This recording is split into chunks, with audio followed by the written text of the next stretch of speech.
rompan el corazón, duele. Que tu equipo de fútbol pierda, duele. Pero que te choquen el auto sin tener un seguro, duele más. Con Surone tienes acompañamiento 24/7. Asegura ahora tu auto en www.surone.es.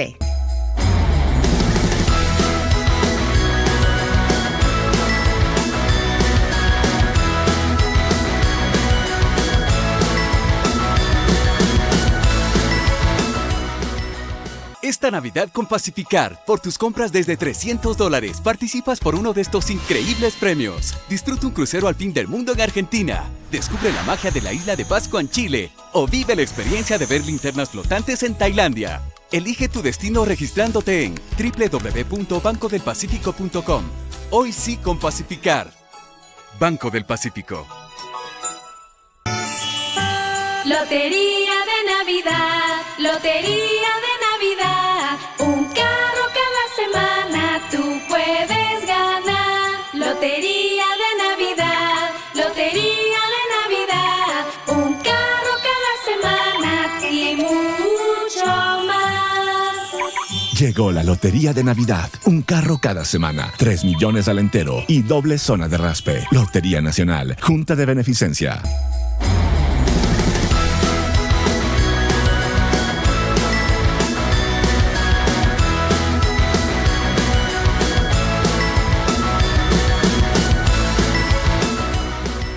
En el Hospital de los Valles te ofrecemos mamografía digital 3D, ecografía mamaria y pélvica, desintometría ósea. Agenda tu chequeo al 1-800 Valles. Visionarias presenta su informativo Vis a Vis, hoy con Carla Arcentales, un espacio de entrevistas, análisis y opinión junto a los protagonistas de la noticia en un diálogo directo, periodismo de calidad y lo más destacado del acontecer nacional e internacional. Suscríbete a nuestro canal de YouTube Visionarias CC y sigue la transmisión en vivo. Este programa es retransmitido por RTU, Vito TVO, Radio Centro Guayaquil 101.3 FM, Marca TV, Radio Oxígeno 102.1 FM Riobamba, Macro Digital Televisión, OnePlus TV, Radio Online SE, La Naranja SE, Radio Di-Blue 88.9 Guayaquil. Aquí empieza Vis a Vis, hoy con Carla Arcentales. Bienvenidos. Y bueno, aquí arrancamos Vis a Vis con Carla Arcentales. Les voy a decir de manera breve la agenda que tenemos dispuesta para esta mañana. Está con nosotros Ramiro Vela, él es exasambleísta y además es comunicador. Él en su momento perteneció a la Comisión de Fiscalización de la Asamblea Nacional y quisiera preguntarle a él cómo ve desde afuera en estos momentos a la Asamblea Nacional, a la Comisión, al trabajo fiscalizador que tiene que hacer el Legislativo. Así vamos a arrancar entonces Vis a Vis. Está con nosotros conectado en estos momentos Ramiro Vela, como ya lo había anunciado, él es exasambleísta. Gracias por acompañarnos, qué gusto volverlo a ver a propósito de las festividades y con su aporte como comunicador, como político. Sí me gustaría saber cómo ve el trabajo de la Asamblea Nacional en estos momentos en donde hay tantos puntos por analizar. Caso Helbert, caso Progen, el sistema de salud de nuestro país, varios casos que han recibido alertas, incluso de la Comisión Anticorrupción, para que la Comisión de Fiscalización e incluso las autoridades investiguen. ¿Cómo ve el trabajo fiscalizador en estos momentos en la Asamblea? Bienvenido, Ramiro. Un abrazo para usted, Carla, para Janet y para toda la gente en el Ecuador. Bueno, pues no veo el trabajo de fiscalización. No podemos ver algo que no existe. Lamentablemente, yo tuve varias entrevistas con usted y hemos terminado teniendo la razón. La gente terminó votando por una corriente política, terminaron votando en arrastre, y eso no hace que las personas calificadas para un cargo como un asambleísta estén dentro de la Asamblea. La Asamblea tiene una muy mala representación y en el tema de fiscalización prácticamente está incumpliendo absolutamente todos los principios de lo que debería ser una Asamblea. Venga de donde venga. Las comisiones de fiscalización son siempre complicadas. Yo fui parte quizás de una histórica comisión de fiscalización. Enfrentamos varios juicios políticos y varios procesos en los cuales no siempre tuvimos que actuar de acuerdo a como el Ejecutivo le interesaba o como el Ejecutivo quería. ¿Por qué? Porque teníamos responsabilidad particular con los ciudadanos.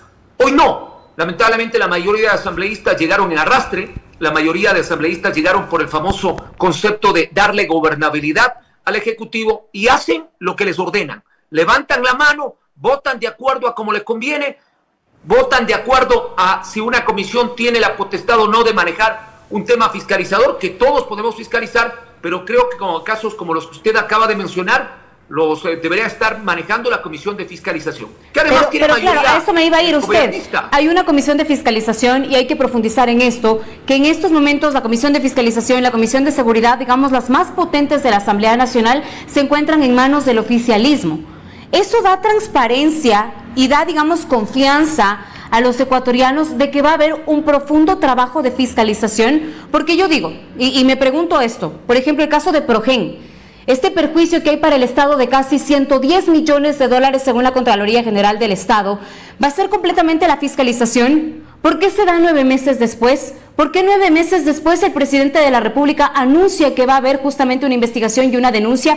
Y ahí sí, pues ya la Asamblea Nacional se pone pilas a investigar aquello. ¿Por qué esperar tanto? A eso me refiero. ¿Por qué hay esas contradicciones de fiscalizar al gobierno al que pertenecen? ¿Me explico? Porque no hay responsabilidad particular. Es decir, ese famoso cuento de cuando fueron candidatos decían que van a tener gobernabilidad, pero la gobernabilidad es no decir todo sí al gobierno ni levantar la mano como las leyes que se le cayeron porque sabíamos que eran inconstitucionales. ¿Y por qué tocó el tema? Porque si no han trabajado en el tema fiscalizador, tampoco en el tema legislativo. Ellos sabían que las 3 leyes que aprobaron eran inconstitucionales. Cualquier abogado de primer año les podía haber dicho eso. Cambiaron totalmente el concepto de las leyes económicas urgentes y la Corte lo único que hizo es pronunciarse. Lo mismo pasa en el tema de fiscalización. El caso Heber es un tema distinto porque ya se da en este periodo, pero el caso Progen y el caso ATM viene desde la Asamblea nuestra. Y yo quiero recordarle que fui uno de los pocos asambleístas que se paró en el Pleno y le dijo al presidente Daniel Noboa que tenía que revisar el entorno de CELEC, que tenía que revisar el entorno del Ministerio de Energía. ¿Por qué? Porque lamentablemente los mismos que pasaron durante años manejaban los contratos. El señor Calero no es que apareció de la noche a la mañana como un nuevo funcionario, venía de ser gerente de CELEC, de ser administrativo de CELEC, luego de ser viceministro, luego terminó siendo ministro, y el señor Calero ya estuvo llamado en 2 comisiones de fiscalización o en 2 juicios políticos, cuando hicimos el juicio político por Santos Albite y cuando hicimos el juicio político a la señora Arrobo. Es decir, poner a cuidar el queso a los mismos ratones que estuvieron por años haciendo malas cosas en el sector eléctrico no era saludable. Se lo dije al señor presidente y ahí está mi ¿quién tiene discurso responsabilidades? En su momento usted dijo que ya fue pues de señor Calero a la Asamblea Nacional para poder dar sus declaraciones cuando Fernando Zalbite, ministro de Guillermo Lasso, pues justamente fue censurado por la Asamblea Nacional. ¿Por qué él mismo se quedó entonces ejerciendo el trabajo de viceministro en su momento y por qué tranquilamente pudo huirse del país llenándose los bolsillos? Y como bien lo dijo el día de ayer Janet, incluso y algunas investigaciones de Diario Expreso, hasta su familia podría estar vinculado en el caso Progen. ¿Por qué no hubo esas responsabilidades o esas alertas desde la Asamblea Nacional? ¿Por qué no se le llamó incluso a la misma Inés Manzano para que ponga los ojos ante o al mismo Roberto Luque en su momento para que ponga los ojos ante estas personas que estaban buscando pues perjudicar al Estado ecuatoriano? Hubimos quienes pusimos las alertas. Repito, mi discurso de hace un año está grabado. Se lo voy a pasar a usted para que inclusive revisen que dije yo, presidente, poner a los mismos que han estado involucrados en tiempos anteriores, donde ha habido negociados y problemas del sector eléctrico, porque el sector eléctrico debería ser el más atendido, tomando en cuenta que en un año tuvimos 2 juicios políticos a 2 ministros. Uno del gobierno de Guillermo Lasso y uno del propio gobierno del presidente Noboa. Y decir esto no es ser enemigo de Noboa, porque hay que decirlo, ¿no? Defender a ultranza algo que está mal, como el caso ATM o Progen, no nos hace ser buenos con el gobierno, ni ser parte del gobierno, nos hace ser alcahuetes. El presidente necesita que le digan las cosas claras, no que le laman la bota como son muchos acostumbrados a hacerlo, no porque llegaron en arrastre, porque ninguno tenía capital político, salvo honrosas excepciones, todos llegaron en el bloque de ADN, yo me tengo que quedar callado. Eso ya es un principio particular de la persona, y muchos asambleístas no lo tienen. A mí me da realmente enojo ver cómo algunos ven la viga o ven la paja en el ojo ajeno, hablan de fiscalizar ciertas cosas pequeñas, pero los grandes casos como Progen y ATM se olvidaron. La Comisión de Fiscalización ha perdido totalmente el rumbo y creo que hoy por hoy debe ser una de las comisiones con menor credibilidad en el país porque está poniendo el ojo en otro lado. Venga de donde venga, los actos de corrupción deben ser contrastados y deben ser investigados por la Comisión de Fiscalización. Y eso es hacerle un favor al presidente. Ese es de ayudarle al gobierno a depurar a los malos elementos. No hice contra el gobierno. Usted recordará en su momento que hubo la comisión de archivo. La anterior Asamblea Nacional también a todos los funcionarios de la administración de Daniel Noboa, incluso a la fiscal general Diana Salazar, quisieron llevarle a juicio político. Pero en esta comisión de fiscalización, en cambio, pasan todos los políticos por agache, cuando no necesariamente en una comisión de fiscalización se tiene que llevar a cabo un juicio político y una suspensión de derechos políticos o que ya no puede ejercer trabajo público, sino que más bien también es el deber de que vayan los funcionarios del gobierno, las autoridades correspondientes, ante el Pleno de la Asamblea Nacional y expliquen qué pasó con tal o cual caso sin tener ese temor de ser censurados, porque el Ecuador merece respuestas. Mejor no lo podía haber dicho usted. La Comisión de Fiscalización no es juzgadora. Hay que recordar que la Comisión de Fiscalización recibe tanto las pruebas de cargo como de descargo y luego emite un informe. Si la mayoría de ADN tiene control de fiscalización, lo máximo que debería hacer es permitir que los ministros vengan y expliquen la real situación. ¿Qué mejor escenario que dentro de una comisión para decir esto no es así o esto es así? Pero cuando los blindan, cuando los cubren, me da vergüenza, por ejemplo, que teniendo el momento nefasto que tenemos en la salud, que también lo advertimos en varias investigaciones y en varios momentos, al exministro de Salud lo hayan salvado bajo el archivo y encima aparezca de asesor de la vicepresidenta. No, ese señor debería haber estado en la asamblea diciéndonos qué se hizo y qué no se hizo. Y vergüenza más aún cuando la vicepresidenta de la asamblea, la señora Mancheno, sale en una rueda de prensa a decir, es que esto es culpa del que estuvo de presidente hace 10 años. Y esto no es defender al de hace 10 años. Tenemos que ya empezar a dejar de culpar a los que estuvieron antes y también señalar y, si es necesario, sacarlos del entorno a las personas que en este gobierno no están haciendo bien las cosas. No es que cambiarlos de puesto. Fui ministro de Salud y ahora soy asesor de la vicepresidenta y como tengo mayoría en la asamblea no tengo que explicar nada. Si tienen mayoría en la asamblea lo van a salvar, no va a haber destitución, pero permitan que la transparencia se dé y que el pueblo y los ciudadanos escuchemos tanto los cargos como los descargos. Eso es parte de la Comisión de Fiscalización. Sin duda, vamos a ver qué pasa con estos casos que están en estos momentos sobre la mesa.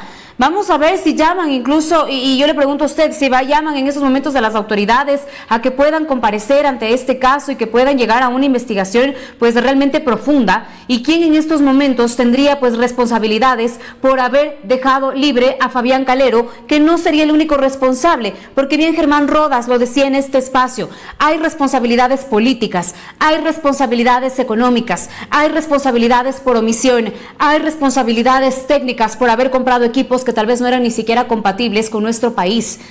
¿Quiénes fueron de viaje? ¿Quiénes hicieron esta reunión vía Zoom? ¿Quiénes determinaron que estos iban a ser los equipos necesarios? Porque cuando llegaron resulta que estaban hasta oxidados y no estaban en perfecto estado según la demanda que pude leer que publicó Galo Arellano. Entonces habrá que ir al fondo de toda la investigación del caso Progen y de muchos que tienen que fiscalizarse en estos momentos. Más allá del caso Progen, que en estos momentos creo que a los ecuatorianos nos causa indignación porque estamos hablando de 110 millones de dólares.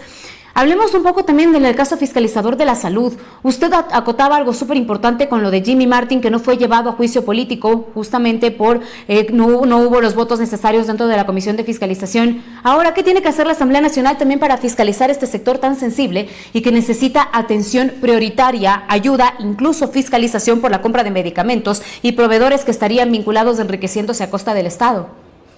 Lo primero que tienen que hacer es algo que cantan en cada rueda de prensa. Somos una nueva manera de hacer política. Demuéstrenlo. Evítese en el culpar a los gobiernos anteriores, en buscar la confrontación. Yo fui uno de los asambleístas que más intervino en la asamblea anterior, y usted lo sabe, ahí está el número de intervenciones. Llegué solo, con un partido, y luego fui parte del bloque de ADN.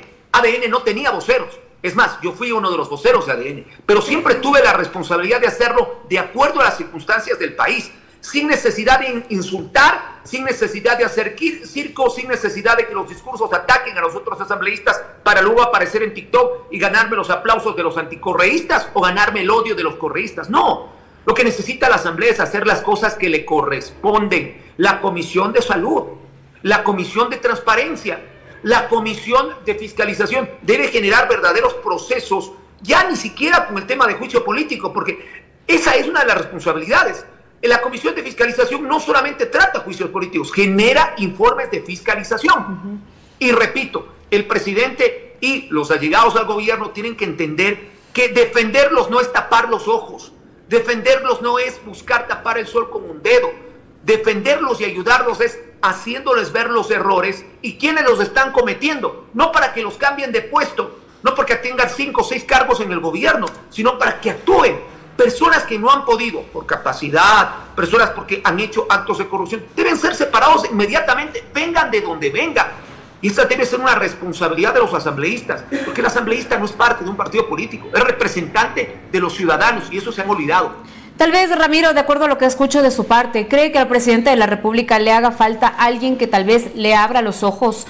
Como presidente obviamente no puede estar en absolutamente todo, pero debe enterarse de todo. Y tal vez eso es lo que está faltando. Alguien que le cuente el detalle de todas las cosas que están pasando en las diferentes carteras de Estado. Yo tengo muy buen concepto con el señor presidente. Y yo siempre voy a repetir aquello. Si yo apoyé todo lo que tenía que apoyar cuando estaba en la Asamblea, inclusive ADN, y en los juicios políticos, porque a mí me llamaron y me presentaron las pruebas para que pueda yo participar en juicios políticos tan complicados como el de la canciller, tan complicados como el de la ministra Palencia, de la propia ministra fiscal, era porque entiendo teníamos la capacidad para hacerlo. Y por eso le he dicho ciertas cosas al presidente. Inclusive hace poco le comenté... Justo se le iba a preguntar, ¿siguen manteniendo usted esa relación con el presidente de la República? Tal vez él necesita de esas voces exteriores.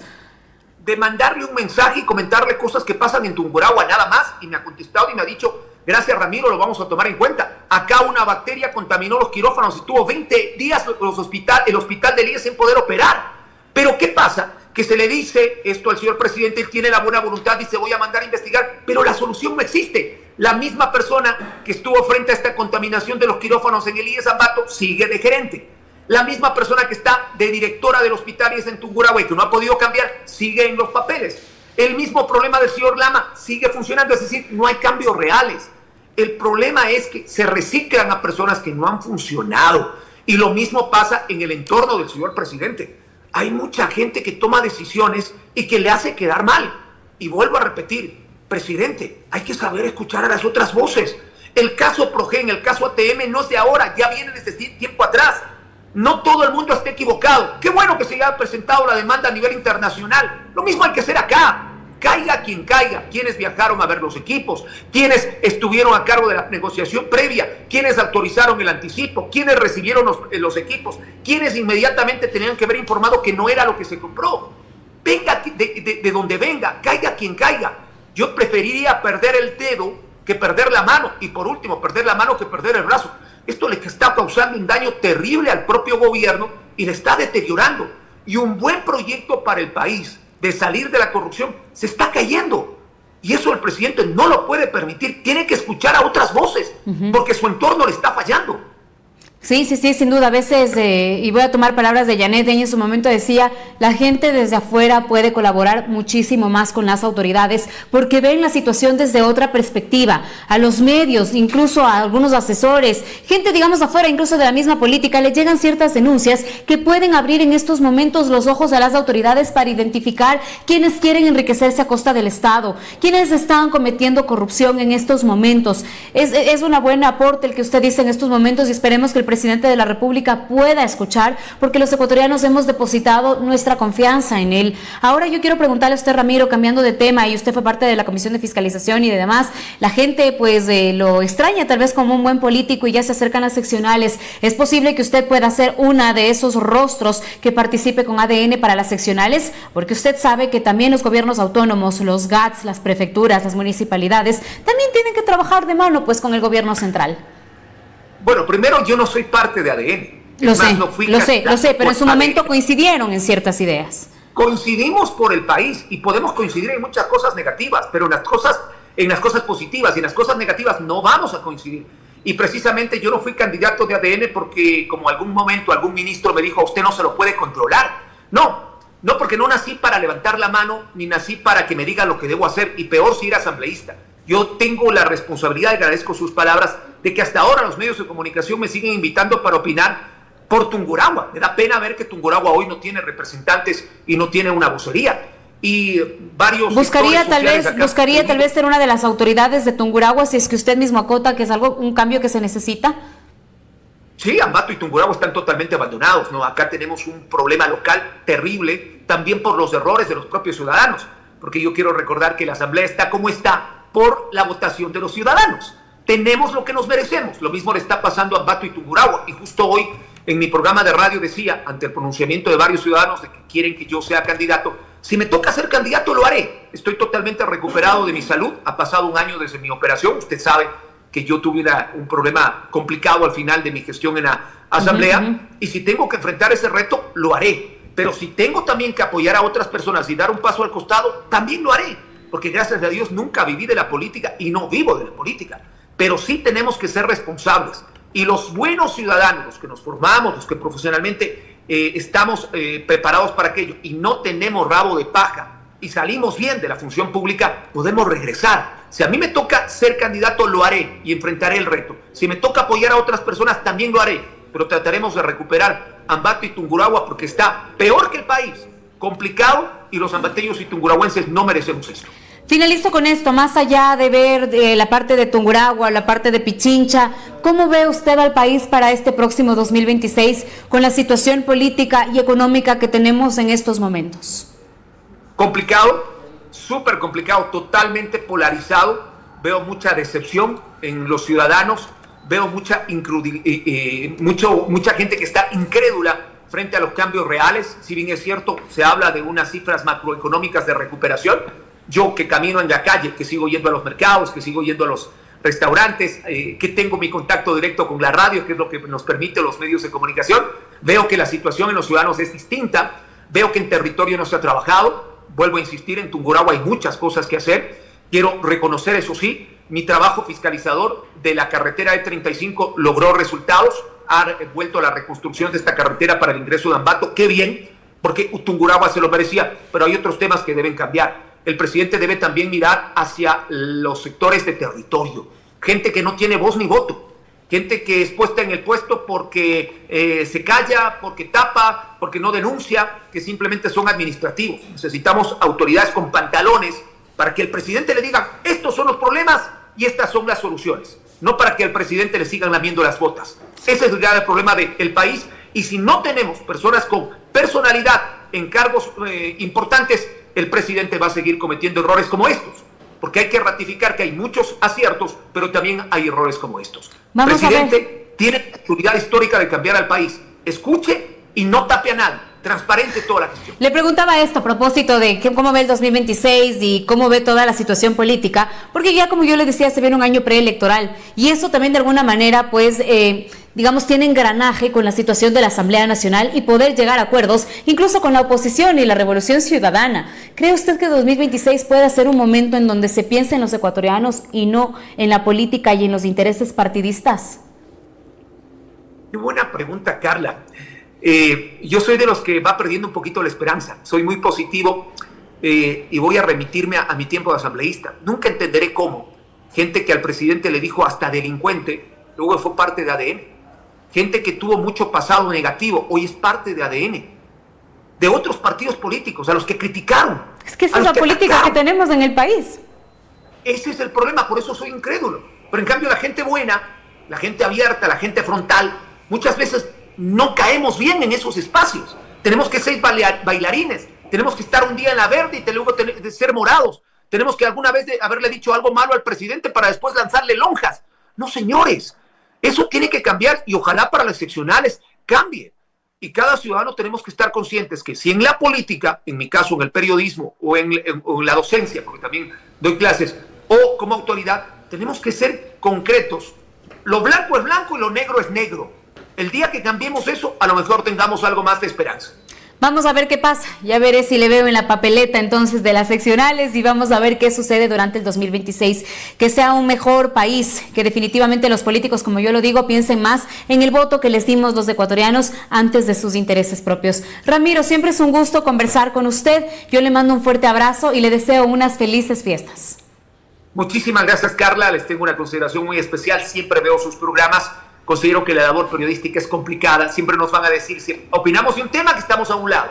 Si Si opinamos de otro lado, pero es la responsabilidad de decir siempre la verdad. Y si Lambato me pide, estaré en la papeleta, Carla. Yo no le tengo miedo a nada, ni a los trolls, ni a la campaña sucia, ni a nada. Le tengo miedo a Dios y a la salud, que es lo único que pido que me dé todavía para la próxima temporada. Gracias, un abrazo para ustedes y a los ciudadanos un buen día. Muchísimas gracias. Es momento de tomar un contacto internacional y ver qué está pasando con María Corina Machado, que como ustedes recordarán, pues llegó hacia Oslo en medio de una, pues digamos, muy difícil estrategia combinada con los Estados Unidos y con varios agentes de seguridad para que pueda salir de Venezuela, violando así toda la seguridad que había tenido en su momento pues Nicolás Maduro para que ella no salga de ese país. Logró llegar hasta Oslo, su hija recibió el premio Nobel y ahora ella tendrá que abandonar Oslo debido a que tiene un problema de salud en su columna. Veamos este informe de AFP.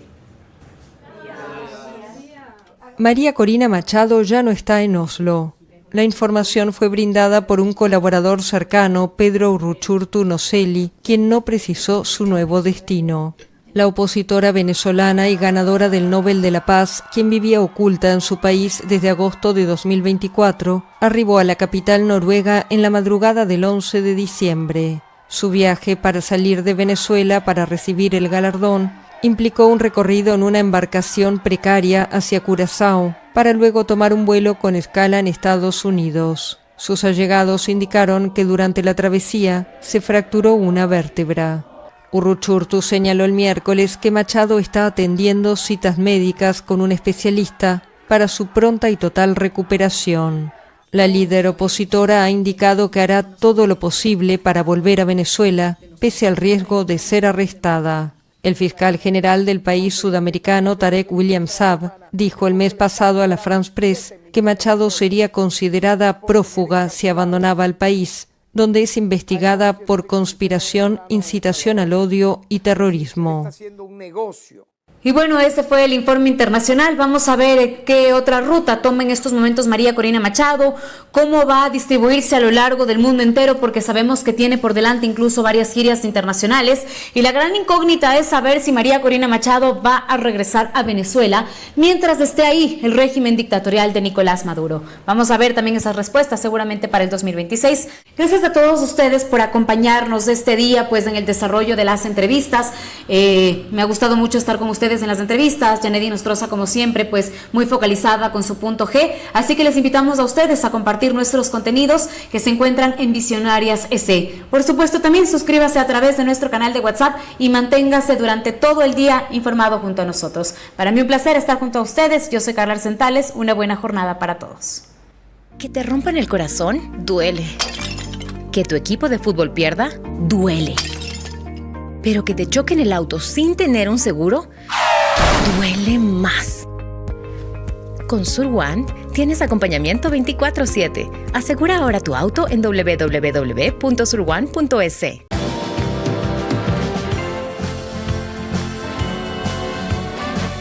Esta Navidad usa la Débito del Pacífico. Acumula $100 en compras y participa por $500. Son 20 ganadores. Úsala y celebra con los tuyos. Banco del Pacífico. Tu banco.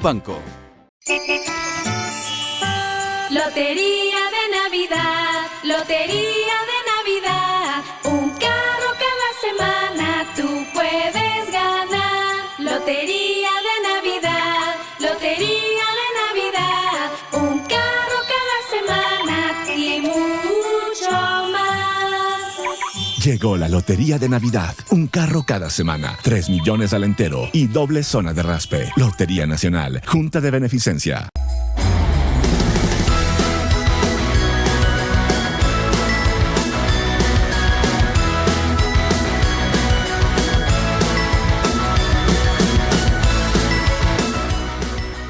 En el Hospital de los Valles te ofrecemos mamografía digital 3D, ecografía mamaria y pélvica, desintometría ósea. Agenda tu chequeo al 1-800 Valles. Que te rompan el corazón, duele. Que tu equipo de fútbol pierda, duele. Pero que te choquen el auto sin tener un seguro, duele más. Con Sur One Tienes acompañamiento 24/7. Asegura ahora tu auto en www.surone.es. Visionarias presentó su informativo Vis a Vis hoy con Carla Arcentales, un espacio de entrevistas, análisis y opinión junto a los protagonistas de la noticia en un diálogo directo. Este programa fue retransmitido por RTU, Vito TVO, Radio Centro Guayaquil 101.3 FM, Marca TV, Radio Oxígeno 102.1 FM Riobamba, Macro Digital Televisión, OnePlus TV, Radio Online SE, La Naranja SE, Radio Di Blue 88.9 Guayaquil.